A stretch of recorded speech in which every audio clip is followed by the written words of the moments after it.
వచ్చుచున్నాడు. ఆయన నాకంటే ప్రముఖుడు కనుక నాకంటే మొదటివాడైన నేనెవరిని గూర్చి చెప్పితినో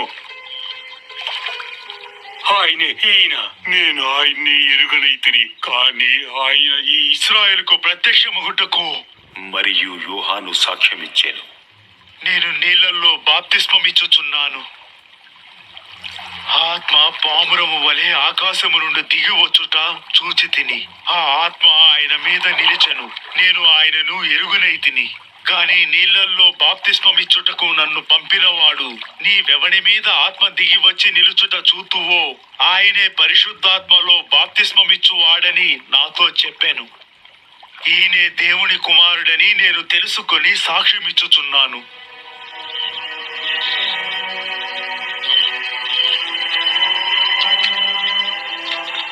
మరునాడు మరల యోహానును అతని శిష్యులలో ఇద్దరును నిలుచుండగా అతడు నడుచుచున్న యేసు వైపు చూచెను. ఇదిగో దేవుడి గొర్రెపిల్ల.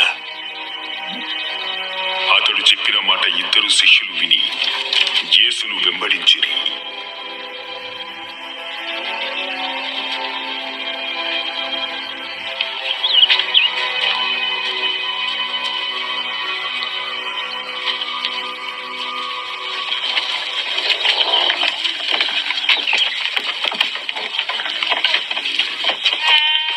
యేసు వెనుకకు తిరిగి వారు తన్ను వెంబడించుట చూచి, మీరేమి వెదకుచున్నారు? రబ్బీ, నువ్వు ఎక్కడ కాపురమున్నావు? రబ్బీ రబ్బీ రబ్బీ అను మాటకు బోధకుడని అర్థము. వచ్చి చూడుడి. ఆయన వారితో చెప్పగా వెళ్లి ఆయన కాపురమున్న స్థలమును చూచి ఆ దినము ఆయన యొద్ద బస చేసిరి. అప్పుడు పగలు రమారమి 4 గంటల వేళాయను. యోహాను మాట విని ఆయన్ని వెంబడించిన ఇద్దరిలో ఒకరు సీమోను, పేతురు యొక్క సహోదరుడైన అంద్రేయ. ఇతడు మొదట తన సహోదరుడైన సీమోనును చూచి, మేము మెస్సీని కనుగొంటిమి. మెస్సియాను మాటకు అభిషిక్తుడని అర్థం. నువ్వు త్వరగా రా. రా రా.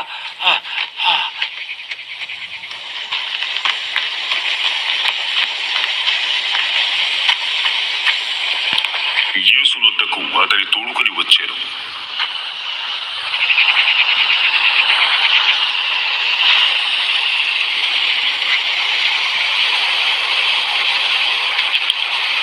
యేసు అతని వైపు చూచి,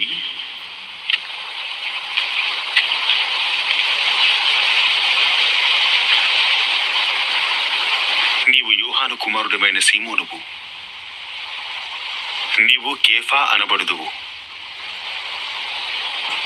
కేఫా అను మాటకు రాయి అని అర్థము.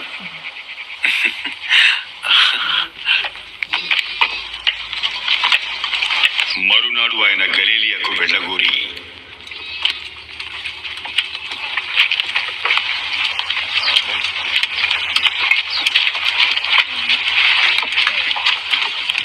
ఫిలిప్పును కనుగొని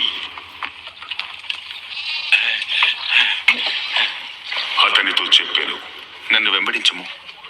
ఫిలిప్పు బెత్సాయిదా వాడు, అనగా ఆంద్రేయ, పేతురు అను వారి పట్టణపు కాపురస్తుడు.